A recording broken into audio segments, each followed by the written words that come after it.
క్రీస్తునందు మనలను మాతృగా ప్రేమించుచున్నటువంటి మన పరమ తండ్రికి మహిమ ఘనతయు కలుగును గాక. ఆమేన్.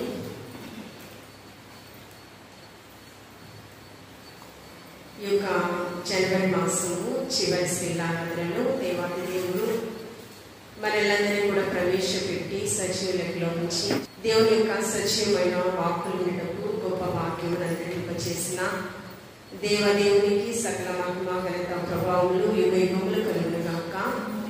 ఆమేన్. రాజ్య స్థాపన కొరకు పరలోక రాజ్యమును స్థాపించుట కొరకు లోకరక్షకుడైన యేసుక్రీస్తు ప్రభువారు 3.5 సంవత్సరాల పరిచర్యలో 12 మంది శిష్యులను ఏర్పాటు చేసుకుని ఉన్నారు. 3.5 సంవత్సరాల పరిచర్య భూదిగంతముల వరకు వ్యాపిస్తూ ఉన్నది. అయితే ఈ పరిచర్య ద్వారా, ఈ శిలువ సువార్త, సత్య సువార్తల ద్వారా దేవాది దేవుని సొంత రక్షకుడిగా మనమందరం కూడా అంగీకరించి ఉన్నాము. సువార్త సేవా సంఘమును దేవాది దేవుడు ఏర్పాటు చేసుకుని ఉన్నాము సంఘ దైవజనులు అభిషేకుల ద్వారా.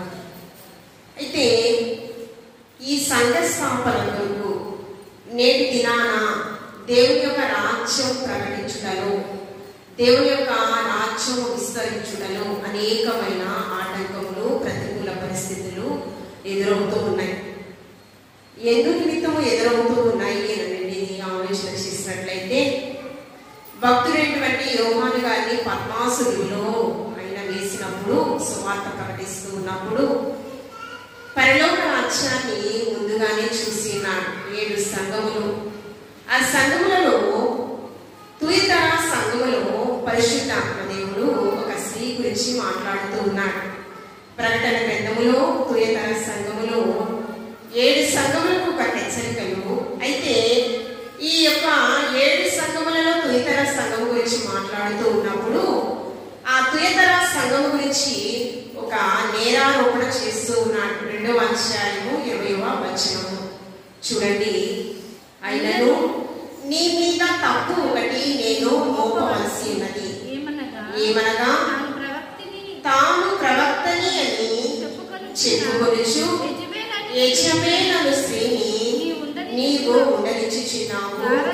చారత్వము చేయుటకు విగ్రహములకు బలి ఇచ్చిన వాటిని తినుటకును అది నా దాసులకు బోధించుచు వారిని మోసపరుచుచున్నది. పరిశుద్ధుడా, గనుడా, గొప్ప దేవా, నీకు వందనాలు. నీ పరిశుద్ధాత్మ తాకిడి సూటిగా వాక్కులతో ప్రతి ఒక్క బిడ్డ హృదయాన్ని మీరు సంధించమని అడుగుచూ ఉన్నాను.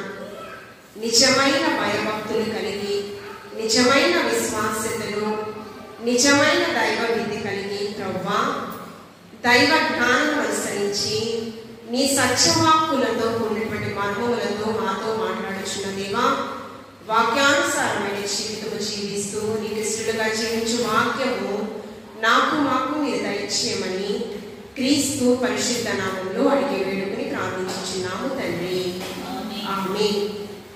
తుయతర సంఘముతో సంఘం యొక్క పరిస్థితిని బట్టి, ఆ సంఘమును బట్టి వారు ఆజ్ఞ మేరకు యెజబెలు స్త్రీ అనేది సంఘములో ఉందంట. ఏ స్త్రీ ఉంది? యెజబెలు అనే స్త్రీ ఒక స్త్రీ సంఘంలో ఉంది. ఆమె ప్రవక్తని అని చెప్పుకునిచూ ఉన్నదంట. ఆమెకున్నటువంటి లక్షణాలు ఏంటి? జారత్వము, విగ్రహారాధన, బలులు అర్పించుట. ఇవన్నీ కూడా దేవాది దేవునికి హేయమైనవి కదా. ఇవన్నీ చేస్తూ సంఘమును మోసపరుస్తూ ఉన్నదంట. పేతురు గారికి క్రీస్తు అనే బండ మీద నా సంఘమును నీవు కట్టాను. యేసుక్రీస్తు ప్రభువారే సంఘమునకు మూలరాయి కదా. సంఘము ఎవరి కొరకు స్థాపించబడాలి అంటే క్రీస్తు కొరకు స్థాపించబడాలి. ఈ భారతదేశంలో ఎన్ని క్రైస్తవ సంఘాలు ఉన్నా కూడా, ఎన్ని డినామినేషన్స్ ఉన్నా కూడా, వాటికి ఎన్ని పేర్లు ఉన్నప్పటికీ కూడా ఇవన్నీ కూడా ఎవరి సంఘాలంటే క్రీస్తు సంఘాలు కదా. మనమందరము కూడా క్రీస్తు సంఘములో ఒక విశ్వాసుల సమూహముగా అంటే సంఘములో ఒక సజీవ రాళ్లగా మనం అందరం కూడా అమర్చబడి ఉన్నాం. క్రీస్తు శరీరం అనేటటువంటి సంఘములో మనమందరం కూడా సజీవ రాళ్లము. సంఘం అనగా విశ్వాసుల సమూహం. అయితే ఈ సంఘములో ఎవరు ఉండడం చేత ఈ యొక్క సంఘము క్రీస్తుకు మహిమకరంగా జరగకుండా అనేక మంది దురాత్మ ప్రేరణతో అపవాది సంఘములను స్థాపించడానికి ప్రయాసపడుతూ ఉన్నారు. అది మనలో ఉండొచ్చు, మన కుటుంబాలలో ఉండొచ్చు, ఏమండి ఈ క్రైస్తవ ప్రపంచంలో ఎక్కడైనా ఉండొచ్చు కదా. అబద్ధానికి జనకుడు సాతాను. అబద్ధానికి జనకునిగా ఎవరైతే ఉంటారో వారు ఉన్నటువంటి లక్షణాలు ఈ విధంగా మనకి తెలియపరుస్తూ ఉన్నాయి. యెజబెలుకి ఉన్నటువంటి ఆత్మ, దురాత్మ లేకపోతే ఆమెకు ఉన్నటువంటి లక్షణాలు ఏంటి? ఆ యెజబెలు వలె ఎవరు క్రీస్తు యొక్క సంఘంలో ఉన్నారు అనేది క్రైస్తవ సంఘాలలో, క్రైస్తవ ప్రపంచంలో, క్రైస్తవ కుటుంబంలో మనము చూస్తూ ఉన్నాం. యెజబెలు అనగా అర్థము వ్యభిచారి, పెండ్లి కానటువంటి స్త్రీ. వారి వ్యభిచారం గురించి మనం ఆలోచన చేసినట్లయితే కీర్తనాకారుడు మాట్లాడుచూ ఉన్నాడు. చూడండి పరిశుద్ధ గ్రంథములో 106వ సంకీర్తన 39వ వచనము. తమ క్రియల వలన వారు అపవిత్రులైరి, తమ నడవడిలో వ్యభిచరించిన వారైరి. ఏంటండి? దేని వలన? క్రియల వలన అపవిత్రులైరి, తమ నడవడిలో వ్యభిచరించిన వారైరి. మనం అనుకుంటాము వ్యభిచారం అంటే శరీరముతో చేసేటటువంటి సాంగత్యమే అనుకుంటాం కదా. బైబిల్ ఏం చెప్తుందంటే క్రియల ద్వారా వారి శరీరాన్ని అపవిత్రపరుచుకున్నవారు, నడవడికలో చెడిపోయినటువంటి వారు వ్యభిచారం. హోషేయ గ్రంథంలో చూడండి, హోషేయ గ్రంథము 4వ అధ్యాయము 8వ వచనం. నా జనులు పాపములను ఆహారము చేసుకుందురు కనుక జనులు మరి అధికముగా పాపము చేయవలని వారు కోరుచున్నారు. ఏం చేస్తున్నారండి? క్రియల వలన, నడవడిక వలన వ్యభిచారులయ్యారంట. పాపమును ఆహారముగా చేసుకున్నారని హోషేయ ప్రవక్త ద్వారా పరిశుద్ధాత్మ దేవుడు తెలియపరుస్తూ ఉన్నారు. మనమందరము కూడా ఇశ్రాయేలు ప్రజలకు సాదృశ్యంగా కనిపిస్తున్నాం, అంతే కదా. ఇదే హోషేయ గ్రంథము 4వ అధ్యాయము 15వ వచనం చూడండి. ఇశ్రాయేలు నీవు వేశ్యవైతివి, అయినను యూదా పాపములో పాలు పొందక. ఏంటి? ఇశ్రాయేలు మనమందరం ఎవరికి సాదృశ్యంగా ఉన్నామన్నాను? ఇశ్రాయేలు ప్రజలకు సాదృశ్యంగా ఉన్నాం. మనం ఎలా ఉన్నామంట? వ్యభిచారులం అయిపోయామంట. ఎలాగా? శరీరంతో చేసేటటువంటి పాపములు కాదండి. ఎలాగా? మన ఆత్మ ద్వారా చేసేటటువంటి క్రియల వలన మన యొక్క జీవితం. నాకు ప్రార్థన చేసింది సిస్టర్ గారు, ఏంటి మన యొక్క జీవితం మురికి గుడ్డ వలె ఉందంట కదా, దుర్నీతితో ఉంది కదా. అలాంటి పాపప క్రియలు ఎవరైతే జీవిస్తారో వారిని వ్యభిచారులుగా మనం అనుకుంటూ ఉంటాము. దొంగతనము, వ్యభిచారము, హత్య చేయడం ఇవే పాపములు అనుకుంటూ ఉంటాం. కానీ ప్రకటన గ్రంథంలో మనం చూస్తూ ఉన్నప్పుడు చూడండి, నులివెచ్చని స్థితి మనకున్నట్లయితే చూడండి, ప్రకటన గ్రంథము 3వ అధ్యాయం 16వ వచనం. వెచ్చగానైనను చల్లగానైనను ఉండక నులివెచ్చని స్థితి మనకున్నట్లయితే నా నోట నుండి ఉమ్మివేయ నుద్దేశించుచున్నాను. ఎలాగంట? నులివెచ్చని స్థితి వ్యభిచారము కంటే చాలా ప్రమాదకరమైనది. అందుకే వేశ్యనైనా క్షమిస్తాను గాని వేషధారిని క్షమించను. ప్రకటన గ్రంథములో పరిశుద్ధాత్మ దేవుడు పరలోక రాజ్యాన్ని ముందుగా చూసేటటువంటి గొప్ప భాగ్యముని యోహాను గారికి ఇచ్చారు. ఆ పరలోక రాజ్యాన్ని మనం స్వతంత్రించుకోవాలంటే ఎలా ఉండకూడదో కొంతమంది అబద్ధ బోధకులు, అబద్ధ ప్రవక్తలు కొన్ని గలిబిలి పెట్టేటటువంటి వాక్కులతో మనల్ని ప్రేరేపితం చేస్తూ ఉంటారు. ఆ ప్రేరేపణలకు మనం ప్రలోభాలకు లోనట్లయితే ఖచ్చితంగా ఏది స్వచ్ఛమైన వాక్యమో, ఏది యథార్థమైన వాక్యమో కదా, ఏది సత్యవాక్యమో తెలియక నునివెచ్చని స్థితిలో మనం ఏమైపోతాము? పాపములో ప్రేరేపితం. కాబట్టి చల్లగానైనా ఉండు, వెచ్చగానైనా ఉండు. నులివెచ్చని స్థితి ఉన్నట్లయితే మన నోటి మీద, మన మోము మీద ఉమ్ము వేయ ఉద్దేశించి ఉన్నాడంట.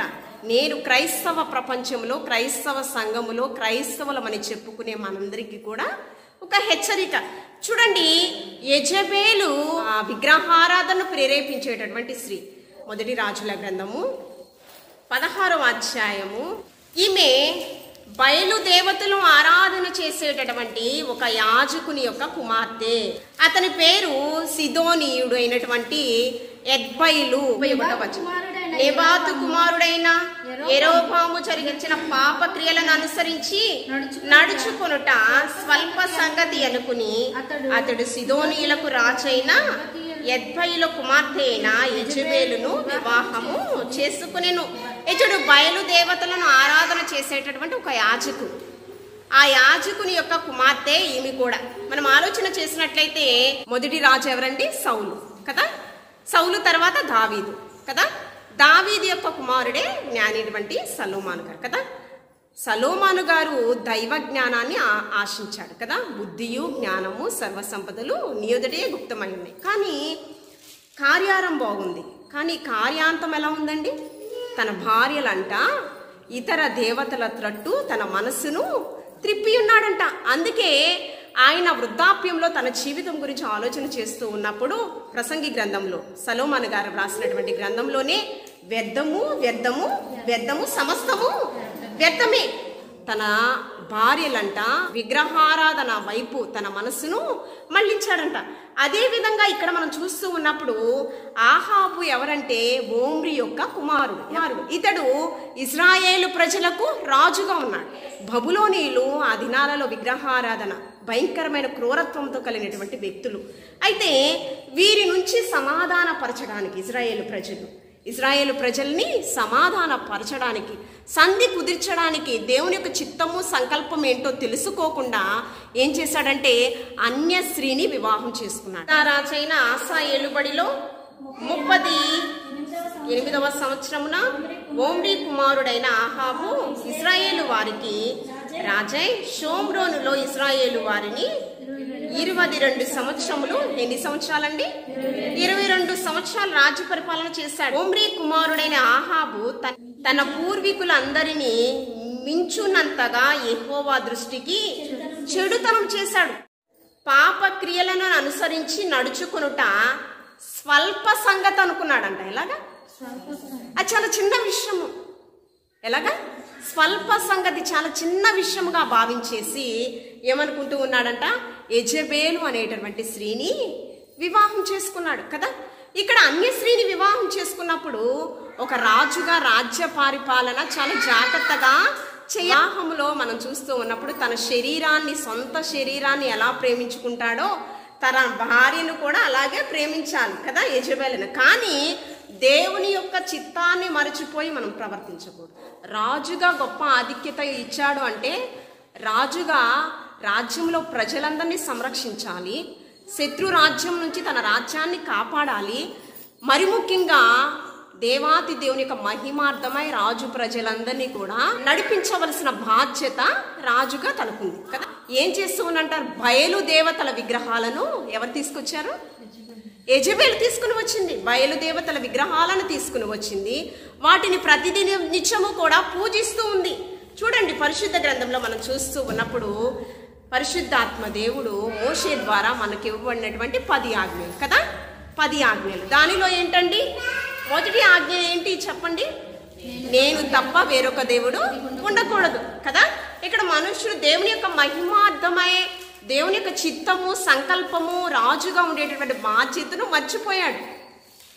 తన భార్య విగ్రహారాధన వైపు ఏ విధంగా ఒక సమర్పణతో ఉందో, కానీ ఆ విగ్రహారాధనను చూస్తూ ప్రతినిత్యము కూడా దానికి కూడా ప్రేరేపితమయ్యేటటువంటి ఆయనకి చంచలమైన మనస్సు రాజుకి కనిపిస్తూ ఉన్నది. చూడండి, తన భార్య పూజిస్తున్నటువంటి విగ్రహాలను తన భార్య కొరకు భార్య మీద ఉన్నటువంటి ప్రేమతో ఏం చేస్తూ ఉన్నాడంటే చూడండి 32వ వచనం. షోమ్రోనులో తాను బయలునకు కట్టించిన మందిరమును, బయలునకు ఒక బలిపీఠమును, బయలుదేవతలను ఆరాధన చేయడానికి ఏం కట్టించాడంట?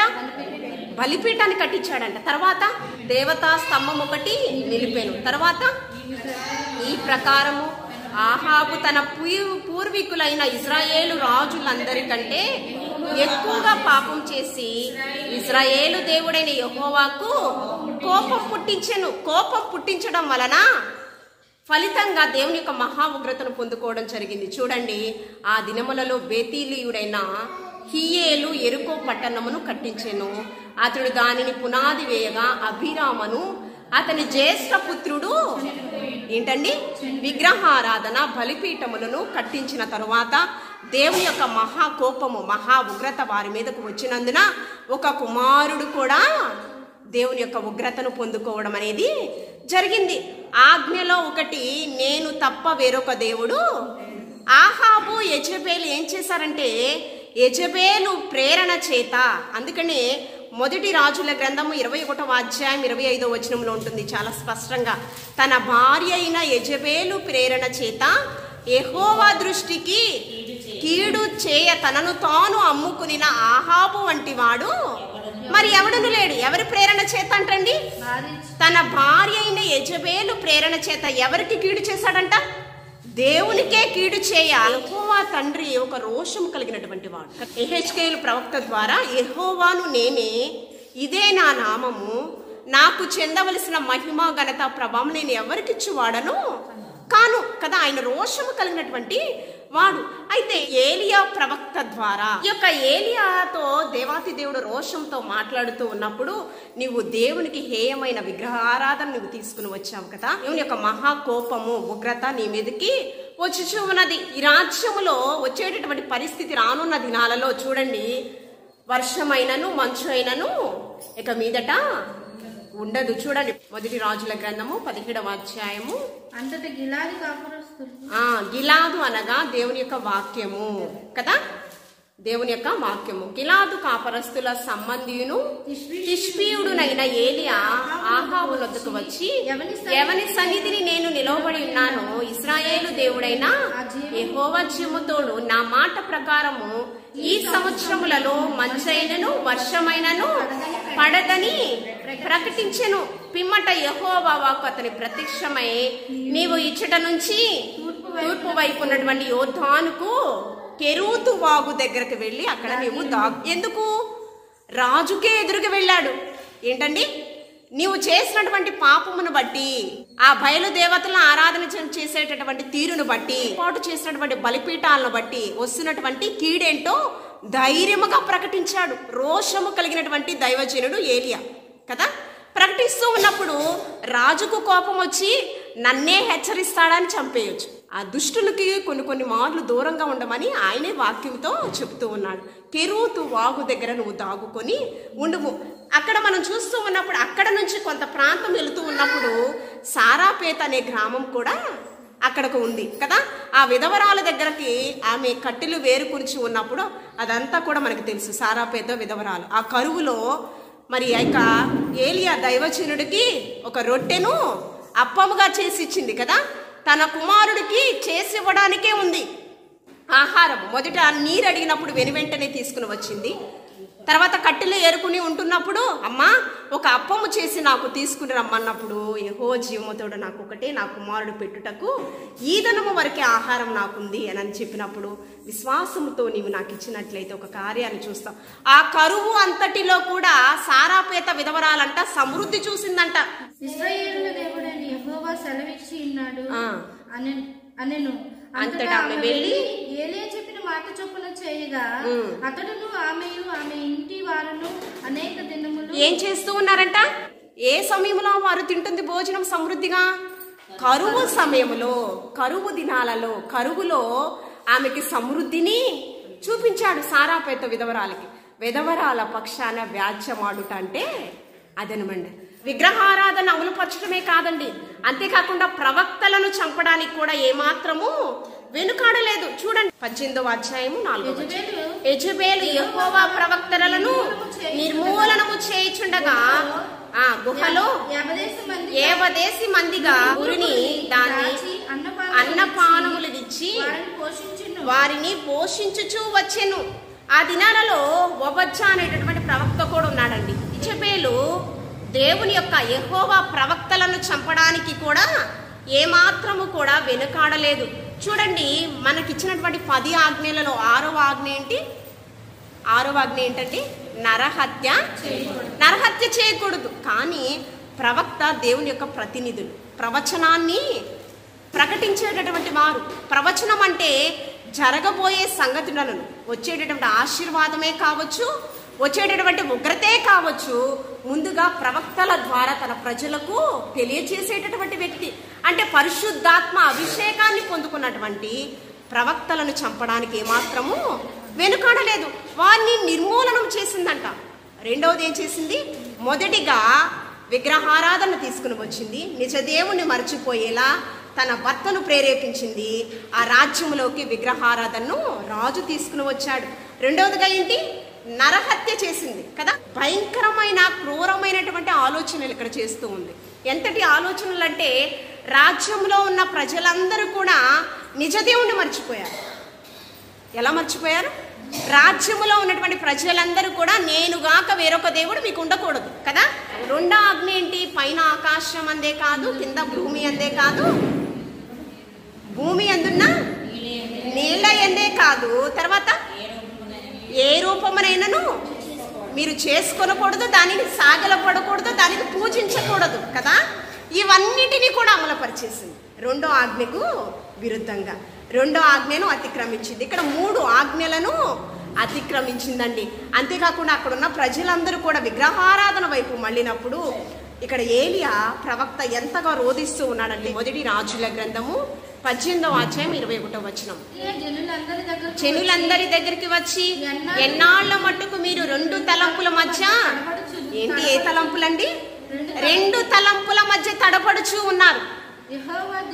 యెహోవా దేవుడైతే ఆయనను అనుసరించుడి, బయలుదేవుడైతే వాణిని అనుసరించుడని ప్రకటన చేశాడంట. ఏంటి? 2 తలంపుల మధ్య విమనస్సు కలిగి వారు జీవిస్తూ ఉన్నారంట. అందుకని చాలా బాధతో దుఃఖంతో వాళ్ళు హెచ్చరిస్తూ ఉన్నాడు. అంతేకాకుండా 2 ఎద్దులు మాకు ఇవ్వండి. ఏం చేశాడు? బయలుదేవతలను ఆరాధన చేసేటటువంటి వారికి ఒక ఎద్దు ఇవ్వండి, మాకు మరొక ఎద్దునివ్వండి కదా. ఒక ఎద్దును మాకు తీసుకుని వచ్చి మీరేం చేశారంటే మీరు కూడా ఒక కట్టెలు పెట్టి పేర్చి దాని మీద అటువంటి బలి పశువును పెట్టి మీ దేవతలకు మీరు నమస్కారం చేయండి, మీరు పూజించేటటువంటి బయలుదేవతలను మీరు ప్రార్థించండి. మీరు వచ్చి మీ నిజదేవుడైనటువంటి బయలుదేవతలు వచ్చి అగ్నితో ఆ బలి పశువును దహించి వేయాలి కదా. మీరు అలా చేయండి, మాకు ఒక బలి పశువును మాకు ఇవ్వండి, మేము కూడా ఆ రీతిగానే చేస్తాము. చెప్పిన రీతిగానే చేస్తూ ఉన్నప్పుడు ఆ యొక్క రాజు ఏలియా ప్రవక్త చెప్పినట్టు అది చేసిన పరిస్థితి కనిపిస్తుంది. అయితే ఆ బలి పశువును ఆ పట్టెల మీద పెట్టినప్పుడు, కట్టెల మీద మీ దేవుణ్ణి మీరు ప్రార్థన చేయండి అన్నప్పుడు ఆ బయలుదేవతలు ఏ రీతిగా ప్రార్థన చేస్తున్నారో అక్కడ ఇజ్రాయేలు ప్రజలు మనం చూస్తూ ఉన్నాం. చూడండి 26వ వచనం. ఎద్దును తీసుకుని సిద్ధము చేసి ఉదయమున మొదలుకుని మధ్యాహ్నం వరకు ఏంటంట? బయలా మా ప్రార్థన వినుమని ప్రార్థన చేస్తున్నారంట. ఎవరు? బయలు దేవతలకు ఎలా ప్రార్థన బయలా మా ప్రార్థన వినుము. అంతేకాకుండా ఒక నిమిషం అండి, 27వ వచనం చదవండి. మధ్యాహ్నము కాగా ఏలియా వాడు దేవుడై ఉన్నాడు, పెద్దల కేకలు వేయండి. ఏంటండి? ఏలియా దైవజనుడు ఏం చెప్తున్నాడంట? బయలా అని మామూలుగా ప్రార్థన చేస్తున్నాడేమో, మీరు అలా చెయ్యొద్దు, పెద్దగా కేకలు వేస్తూ గుండెలో అవిసిపోయేటటువంటి ప్రార్థన, మీరు కేకలతో మీరు ప్రార్థన చేయండి అని వారికి చెప్తున్నాడు. వారిని ఇంకా ప్రేరేపితం చేస్తూ ఉన్నాడు. నిజంగా మీరు ఆరాధన చేసేటటువంటి బయలుదేవత నిజమైన దేవుళ్ళు అయితే మీ కేకలకు వారు దిగి వస్తారు. అంతేకాకుండా మీ దేవుడు నిద్రపోవచ్చున్నాడేమో. 27వ వచనం చివరిగా చూడండి. వాడు నిద్రపోవచ్చున్నాడేమో, మీరు ఒకవేళ లేపవలసి ఉన్నదేమో అని అపహాస్యము చేయగా వారు మరీ గట్టిగా కేకలు వేయచ్చు రక్తము కారు మట్టుకు తమ మర్యాద చొప్పున కత్తులతోనూ శస్త్రములతోనూ తమ దేహమును కోసుకొనుచు ప్రార్థన చేస్తున్నారని. వారు శరీరాన్ని గాయపరుచుకోవడమే కాదు, వారిని వారి మర్చిపోయి ప్రవర్తిస్తూ ఉన్నారు. అంత అయిపోయింది. ఎంత ప్రార్థన చేసినా ఆ నిజదేవుడు అనుకునేటటువంటి వారు ఆ భ్రమలో బ్రతుకుచున్నారు. కనుకనే ఆ బయలుదేవతలు ఎవరు కూడా రాలేదు, ఆ బలి పశువును దహించలేదు. కానీ ఇక్కడ నిజ దేవుణ్ణి ఆరాధన చేసేటటువంటి ఏలియా ఏం చెప్తున్నాడంటే దైవజనుడు కదా, ఇశ్రాయేలు గోత్రాలు 12 గోత్రాలకు సాదృశ్యంగా 12 ఇటుకలను తీసుకుని రమ్మన్నాడు అండి. 32వ వచనం, రాళ్ల చేత యెహోవా నామమున 31వ వచనం, యాకోబు సంతతి గోత్రముల లెక్క చొప్పున 12 రాళ్లను తీసుకుని ఆ రాళ్ల చేత యెహోవా నామమున ఒక బలిపీఠము 2 మానికల గింజలు పట్టునంతగా లోతుగా కందకం ఒకటి తవ్వించి కట్టెలను క్రమముగా పేర్చి, అంతేకాకుండా మా రోషము కలిగినటువంటి మా దేవుడి నిజమైన దేవుడు అని ఏం చేశాడో తెలుసా? చూడండి, దానినంట బాగా తడుపుచూ ఉన్నారంట. చూడండి 35వ వచనం చదవండి. ఆ నీళ్లు బలిపీఠము చుట్టూను పొర్లి పారెను, మరియు అతడు కందకమున నీళ్లతో దేన్ని కట్టించినటువంటి బలిపీఠం మీద నీళ్లను పోస్తే కట్టెలు కాలుతాయండి. అంటే మా దేవుడు ఆశ్చర్యకరుడు, ఏమైనా చేస్తాడు. ఏమండి, అక్కడే వీరేమో బలిపీఠము కట్టించి ఏంటిది కట్టెలు పేర్చి ఆ బలి పశువును పెట్టి నీటితో దాన్నైతే తడపలేదు, బయలుదేవతలను ఆరాధన చేసేటటువంటి వారు. కానీ ఇక్కడ మాత్రము ఏలియా దైవజనుడు ఏం చెప్తూ ఉన్నాడు? బలిపీఠం కట్టించి బలి పశువును పెట్టి నీటితో ఆ బలిపీఠాన్ని మొత్తము తడపమంటూ ఉన్నాడు. అంటే ఒక ఆశ్చర్యమైన కార్యము జరుగుతూ ఉన్నది. 37వ వచనం, అంటే వారిలో ఉన్నటువంటి అవిశ్వాసం బీజం అంతా నేటితో తొలగిపోవాలని ఒక ఆశతో ఉన్నాడు. చూడండి 37వ వచనం, యెహోవా నా ప్రార్థన ఆలకించుము, యెహోవావైన నీవే దేవుడవై ఉన్నావనియు, నీవు వారి హృదయములను నీ తట్టుకు తిరుగు చేయుదువనియు ఈ జనులకు తెలియనట్లుగా నా ప్రార్థన అంగీకరించుము. ప్రార్థన చేయుచుండగా యెహోవా అగ్ని దిగి దహన బలి పశువులను, కట్టెలను, రాళ్లను, బుగ్గిని దహించి కందకమందున్న నీళ్లను ఆరిపోచేసిన అగ్నితో దేవాతి దేవుడు ఆ బలిపీఠాన్ని దహించి వేశాడు, బలి పశువును దహించి వేశాడు. అంటే వారికి ఉన్నటువంటి అంధత్వం అంతా కూడా తొలగిపోయి వారి మనోనేత్రాలు వెలిగించడం జరిగింది. అక్కడ మనం చూస్తూ ఉన్నాం. ఇది జరిగిన తరువాత ఏలియా దైవజనుడు ఏం చేశాడో తెలుసా? ఖడ్గముతో 19వ వచనం, రోషంతో ఉన్నాడు.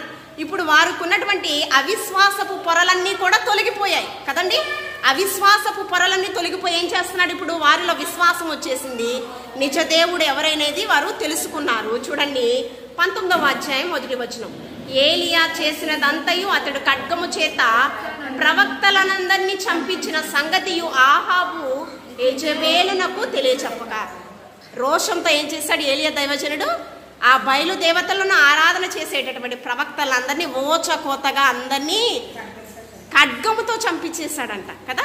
ఖడ్గంతో చంపించేసిన తర్వాత యెజబేలు ఒక తీర్మానం చేసుకుంది, ఎలాగైనా నేను ఈ దైవజనుడిని నేను చంపాలి కదా. మరి ఒక స్త్రీ తలుచుకుంటే రాజ్యం అంతా కూడా పతనం అయిపోద్ది అంటే నిజమే. స్త్రీకి స్త్రీయే శత్రువు, ప్రధాన శత్రువు, ఎవరో కాదు కదా. ఈ కలహము లేపేటటువంటి మాటలు, లేనివి ఉన్నట్టు కల్పనా కథలు చెప్పేటటువంటి మాటలు ఎక్కువగా స్త్రీలే ఎక్కువగా మాట్లాడుతూ ఉంటారు. స్త్రీ తలుచుకుంటే ఏదైనా చేస్తుంది. అందుకనే ఆ స్త్రీ ఈ ఏలియా దైవజనుడిని ఎలాగైనా చంపించాలని ఒక ఆలోచన చేస్తూ నా భర్త అయినటువంటి ఆహాబుకే ఎదురు ఒక ఛాలెంజ్ మాట్లాడతాడని చెప్పి ఆమె ఏదైనా చేస్తుంది. ఎందుకంటే ఒక బయలుదేవతలనే ఆరాధన చేస్తే విగ్రహారాధనే ప్రేరేపితం చేసింది. ఆమె ఏమి చేయడానికి కూడా వెనకాడదు. నువ్వేం చేయాలి? కెరూతు వాగు దగ్గర నువ్వు దాగుకు అని చెప్పి హెచ్చరిక తెలియపరిచి, ఇక్కడ కూడా యెజబేలు చంపుతుందని తెలిసి మరలా పారిపోయిన పరిస్థితి కూడా కనిపిస్తుంది. అక్కడ నుంచి 1 రాజుల గ్రంథం 21వ అధ్యాయం మనం వస్తూ ఉన్నప్పుడు షోమ్రోను పట్టణంలో రాజునగరం ఉన్నటువంటి ద్రాక్ష తోటను మరి ఆశపడి ఆ నాబోతును పిలిపించి, అది మనకి తెలుసు కదా. నాబోతేమో ద్రాక్ష తోట ఇమ్మంటే నా పిత్రార్జితం నేను ఇవ్వనయ్యానన్నాడు కదా. అది తెలుసుకున్నటువంటి ఈ యొక్క యెజబేలు ఏం చేసింది? పనికి మాలిన వ్యక్తులు రప్పించి నాబోతు మీద అబద్ధ సాక్ష్యం చెప్పించి ఏం చేసిందండి? ఆ ద్రాక్ష తోటను తిప్పించడమే కాదు, నాబోతు చావుకి కారకురాలు, నరహత్య చేయకూడదు కదా.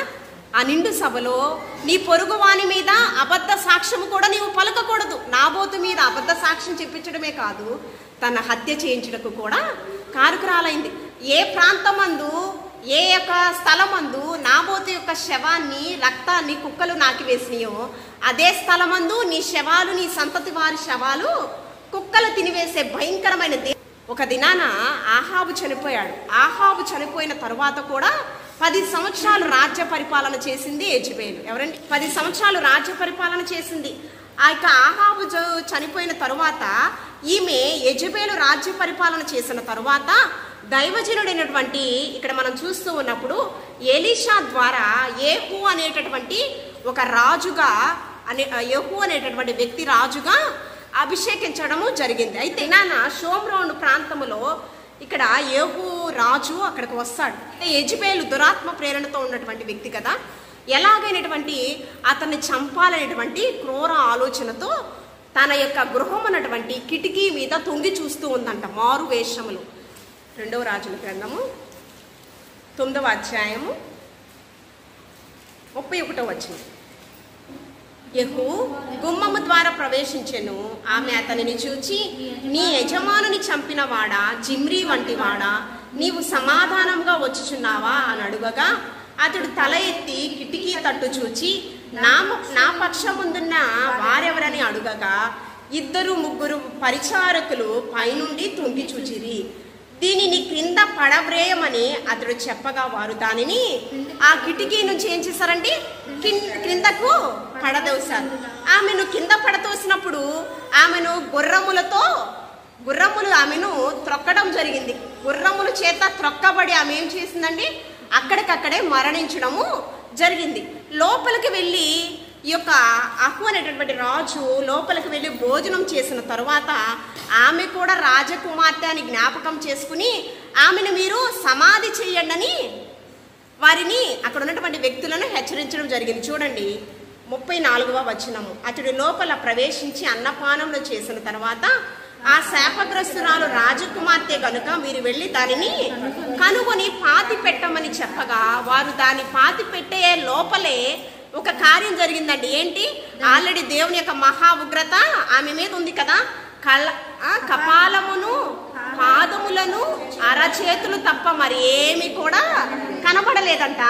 ఆ గుర్రములతో తొక్కబడినటువంటి ఆ శవాన్ని కుక్కలు తినివేసినాయి అంట. ఆల్రెడీ దేవాతి దేవుడు ఒక ప్రవచనం చెప్పాడు ఆమె గురించి. ఏం చెప్పాడు? పేదవాడైనటువంటి నాబోతు యొక్క చావుకు నువ్వు కారకురాలయ్యావు కదా, ఇప్పుడు నీ శవాలు, నీ సంతతి వారి శవాలు ఎవరు తింటాయండి? కుక్కలు తినివేస్తాయి. భయంకరమైన మరణాన్ని నీవు, నీ సంతతి వారు పొందుకుంటారని రాజు ఆహాబు కూడా భయంకరమైన మరణం పొందుకున్నాడు. అంతేకాకుండా ఈ యొక్క తన భార్య యెజబెలు ఒక రాణి, ఆమె యొక్క మరణం కూడా ఒక పట్టాభిషేకంగా ఉండాలి. అంటే మనము కూడా దేవుని యొక్క ఆజ్ఞను అతిక్రమిస్తే, దేవాతి యొక్క కట్టడలను, విధులను అతిక్రమిస్తే మనకి వచ్చేటటువంటి శిక్షలు కూడా ఈ రీతిగానే ఉంటాయి. స్వల్పమైన శిక్షే అని మనం అనుకోకూడదు. స్వల్పమైన విశ్వాసంతో మనం ఉండకూడదు. నునివెచ్చని స్థితి మనం ఉన్నట్లయితే మన మోము మీద ఉమ్ము వేయడానికి ఉద్దేశించి ఆలోచన చేస్తూ ఉన్నాడంట. మనం మోము మీద ఉమ్ము వేసుకునే స్థితిలో ఉండకూడదండి. మనము ముదిమి వచ్చే వరకు మిమ్మలను చంక ఎత్తుకుని ముద్దాడు వాడును నేనే అంటూ ఉన్నాను. తల్లి విడిచిన, తండ్రి మరచిన, నేను విడువను ఎడబాయను. ఈ వాగ్దానాలన్నీ కూడా ముదిమి వచ్చే వరకు మనల్ని ఎత్తుకుని మనల్ని సంరక్షించాలి అంటే మనం ఎవరి క్రమశిక్షణలో, ఎవరి అదుపాజ్ఞలో మనం ఉండాలండి? దేవుని యొక్క అదుపాజ్ఞలో దైవభీతి కలిగి, క్రీస్తు యొక్క కేంద్ర బిందువుగా కలిగి మనం ఈ లోకంలో జీవించాలి. పొరపాటున కూడా మనకిచ్చినటువంటి తలాంతులను దుర్వినియోగపరుచుకునేటటువంటి, ఒక్కొక్కసారి మనలో అతిశయం చోటు చేసుకుంటూ మనల్ని మనమే గణపరుచుకోవడం, మనల్ని మనం మహిమపరుచుకోవడం, నాకు ఒక మంచి స్వరము, లేకపోతే మంచి తలాంతులు, ఇవన్నీ మనకిచ్చింది ఎవరంటే త్రియేక దేవుడు. కేవలము నాకు చెందవలసిన మహిమా ఘనత ప్రభావం నేను ఎవరికి ఇచ్చువాడను. కేవలం ఆ తలాంతులతో దేవుని నామము మహిమపరచబడాలి కదా. తద్వారా మనం ఏం పొందాలంటే ఆశీర్వాదాలకు యోగ్యులుగా మనము ఎంచబడాలి. కాబట్టి యెజబెలు లాంటి దురాత్మను, నరపుత్రుడా, మీ హృదయంలో విగ్రహములను నిలుపుకొనుచున్నారు. దేవుని కంటే అమితంగా మనము దేనిని ప్రేమిస్తున్నామో, దేవుని కంటే అధికంగా దేనికి మనం సమయాన్ని ఇస్తున్నామో అదే ఒక విగ్రహారాధనతో సమానం. దేవునికి ఇవ్వాల్సిన సమయం దేవునికి ఇద్దాము. దేవుడు ఇచ్చినటువంటి తలాంతులను సద్వినియోగపరుచుకుందాము. దేవుని యొక్క ఆశీర్వాదానికి యోగ్యులుగా మనం అందరం కూడా ఎంచబడదాము. యెజబేలు ఆత్మతో ప్రేరేపణ చేసేటటువంటి వాక్కులు మనం వినొద్దు. మనం సంఘములో స్వచ్ఛమైన వాక్యము ఏమండి, సత్యవాక్కులు, శిలువ సువార్త వాక్యాలు మనకి వినిపింపబడుచున్నాయి. కాబట్టి ఆ సంఘ శ్రేయస్సు కొరకు, సార్వత్రిక సంఘంగా మనం ఉండాలి అంటే సంఘ శ్రేయస్సు కొరకు అనేకమైన ఆత్మలను ఆకర్షించే వారిగా దేవుని యొక్క ఉగ్రత నుంచి తప్పించబడి దేవుని యొక్క ఆశీర్వాదాలు మనము పొందుకుంటాం. దేవాతి దేవుడు ఈ మాటలు మనందరి వెనుకల్లో బహుగా దీవించి ఆశీర్వదించును గాక. పరిశుద్ధుడా, గనుడా, గొప్ప దేవ, నీకు వందనాలు. నీ సజీవ వాక్కులతో సూటిగా ముఖాంతరంలో నుంచి మాతో మీరు మాట్లాడండి ప్రభువా. మా చూపు ద్వారా, తలంపు ద్వారా, మాట ద్వారా, క్రియ ద్వారా ఎటువంటి పాపంలో ప్రవేశించకుండా నీకు ఇష్టలుగా జీవించే భాగ్యము నాకు మాకు మీరు దయచేసి నీ రాజ్య స్థాపన కొరకు, మీ సంఘ శ్రేయస్సు కొరకు, పురోభివృద్ధి కొరకు ప్రయాసపడే వరుసలో స్త్రీల సమాజం అందరినీ మీరు ఆయత్తపరచమని క్రీస్తు పరిశుద్ధ నామములో అడిగి వేడుకుని ప్రార్థించుచున్నాము తండ్రి.